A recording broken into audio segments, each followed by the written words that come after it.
സംസ്ഥാനത്തെ സാമൂഹ്യ സുരക്ഷാ ക്ഷേമ പെൻഷൻ ഗുണഭോക്താക്കളുടെ പട്ടിക പ്രസിദ്ധീകരിച്ചു. മെയ് മാസത്തെ ക്ഷേമ പെൻഷൻ വിതരണവുമായി ബന്ധപ്പെട്ടുള്ള സർക്കാരിന്റെ പ്രത്യേകമായിട്ടുള്ള അറിയിപ്പ്. സംസ്ഥാനത്തെ 62 ലക്ഷത്തോളം ഗുണഭോക്താക്കളും ഈ ഒരു വീഡിയോ മുഴുവനായും ശ്രദ്ധിക്കണം. മറ്റുള്ളവരിലേക്കും ഈ ഇൻഫർമേഷൻ ഷെയർ ചെയ്ത് എത്തിക്കുവാനും നിങ്ങൾ മറക്കരുത്. പുതിയതായി അപേക്ഷ സമർപ്പിക്കാൻ ആഗ്രഹിക്കുന്ന ആളുകൾ ഈ ഒരു വീഡിയോ പ്രത്യേകമായി തന്നെ അറിഞ്ഞിരിക്കണം. വീഡിയോ മുഴുവനായും ശ്രദ്ധിക്കുക. അപ്പോൾ നമുക്ക് വിശദമായിട്ടുള്ള അറിയിപ്പുകളിലേക്ക് വരാം. സംസ്ഥാനത്തെ 62 ലക്ഷം ഗുണഭോക്താക്കൾക്കും 2 മാസത്തെ പെൻഷനായി 3200 രൂപ ഈ ഒരു മെയ് മാസത്തിൽ അക്കൗണ്ടുകളിലേക്ക് ലഭിക്കാൻ പോവുകയാണ്. ഈ ഒരു മെയ് മാസത്തിൽ ഒരു മാസത്തെ കുടിശ്ശികയും ചേർത്താണ് 3200 രൂപ വിതരണം ചെയ്യുന്നത്. എന്നാൽ ചില ഗുണഭോക്താക്കൾക്കെങ്കിലും ഈ ഒരു 3200 രൂപ ലഭിക്കുകയില്ല. അതിനെ സംബന്ധിച്ചുള്ള വിശദാംശങ്ങൾ ഈ ഒരു വീഡിയോയിൽ ഉൾപ്പെടുത്തിയിട്ടുണ്ട്. മെയ് മാസം 22-ാം തീയതിയോടുകൂടി ഈ ഒരു വിതരണം ആരംഭിക്കും. ബാങ്ക് അക്കൗണ്ടുകളിൽ തുക ലഭിച്ചു തുടങ്ങും. 20-ാം തീയതിയോട് കൂടി തന്നെ വിതരണത്തിന് ആവശ്യമായിട്ടുള്ള തുക കണ്ടെത്തുന്നതിന് വേണ്ടിയുള്ള സർക്കാരിൻ്റെ കടമെടുപ്പ് നടപടികളും ആരംഭിക്കും.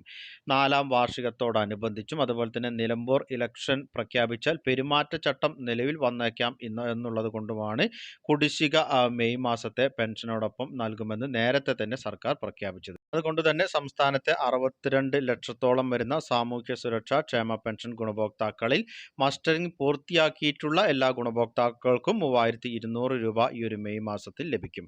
എന്നാൽ മസ്റ്ററിംഗ് നടത്താതെ ഈ ഒരു തുക മുടങ്ങിയിട്ടുള്ള ആളുകൾക്ക് എല്ലാ മാസവും 1-ാം തീയതി മുതൽ 20-ാം തീയതി വരെ മസ്റ്ററിംഗ് പൂർത്തിയാക്കുവാനുള്ള അവസരമുണ്ട്. ആ ഒരു അവസരത്തിൽ നിങ്ങളുടെ മസ്റ്ററിംഗ് പൂർത്തിയാക്കുവാൻ പ്രത്യേകമായി തന്നെ ശ്രദ്ധിക്കണം. എന്നാൽ മസ്റ്ററിംഗ് ചെയ്യാതെ നിങ്ങളുടെ പെൻഷൻ മുടങ്ങിയിട്ടുണ്ടെങ്കിൽ ആ ഒരു മാസങ്ങളിലെ പെൻഷനൊന്നും നിങ്ങൾക്ക് ലഭിക്കുകയില്ല. നിങ്ങൾ എന്നാണോ മസ്റ്ററിംഗ് പൂർത്തിയാക്കുന്നത് അതിനുശേഷമുള്ള പെൻഷനാണ് ലഭിക്കുക.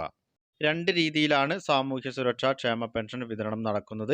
കൈകളിൽ ലഭിക്കുന്ന പെൻഷൻ ഗുണഭോക്താക്കളിൽ കേന്ദ്ര വിഹിതം ലഭിക്കുന്നവരുണ്ടെങ്കിൽ അവർക്ക് 1300 രൂപയാണ് കൈകളിൽ ലഭിക്കുക. ബാക്കിയുള്ള കേന്ദ്ര വിഹിതമായിട്ടുള്ള 300 രൂപ നിങ്ങളുടെ ആധാറുമായി ലിങ്ക് ചെയ്തിട്ടുള്ള ബാങ്ക് അക്കൗണ്ട് ഏതാണോ ആ ഒരു അക്കൗണ്ടുകളിലായിരിക്കും 300 രൂപ ലഭിക്കുക. ഇനി പുതിയതായി അപേക്ഷ സമർപ്പിക്കാൻ ആഗ്രഹിക്കുന്ന ആളുകൾ പ്രത്യേകം ശ്രദ്ധിക്കണം. അപേക്ഷകന്റെ കുടുംബ വാർഷിക വരുമാനം 1 ലക്ഷം രൂപയിൽ കവിയാൻ പാടില്ല. അതുപോലെ തന്നെ അപേക്ഷകൻ സർവീസ് പെൻഷനോ കുടുംബ പെൻഷനോ ലഭിക്കുന്നവർ ആയിരിക്കരുത്. ആദായ നികുതി അടയ്ക്കുന്നവരാകാൻ പാടില്ല. അപേക്ഷകന്റെ പേരിലോ കുടുംബത്തിന്റെ പേരിലോ 2-ഓ അതിൽ കൂടുതലോ ഏക്കർ ഭൂമി ഉണ്ടാവാനും പാടില്ല. എന്നാൽ പട്ടികവർഗ വിഭാഗത്തിൽ പെടുന്നവരാണെങ്കിൽ ഇവർക്ക് ഈ ഒരു നിബന്ധന ബാധകവുമല്ല, അവർക്ക് ഇളവുണ്ട്. അതുപോലെ തന്നെ 1000 cc കൂടുതൽ എഞ്ചിൻ കപ്പാസിറ്റിയുള്ള 4 ചക്ര വാഹനം ഉപജീവന മാർഗത്തിനല്ലാതെ ഉണ്ടാകുവാനും പാടില്ല. ഉപജീവന മാർഗത്തിനായി ഇത്തരം വാഹനങ്ങൾ ഉപയോഗിക്കാൻ സാധിക്കും. എന്നാൽ അംബാസിഡർ ഉപയോഗിക്കുവാനുള്ള അനുമതിയുണ്ട്, അതിന് തടസ്സമില്ല. അതുപോലെ തന്നെ പൊതുമേഖലാ സ്ഥാപനങ്ങളിൽ നിന്ന് വിരമിക്കുകയും ഈ സ്ഥാപനങ്ങളിൽ നിന്ന് സ്കീം പ്രകാരം പെൻഷൻ ലഭിക്കുകയും ചെയ്യുന്നവർക്ക് സാമൂഹ്യ സുരക്ഷാ ക്ഷേമ പെൻഷൻ ലഭിക്കാൻ അർഹത ഉണ്ടായിരിക്കുന്നതല്ല.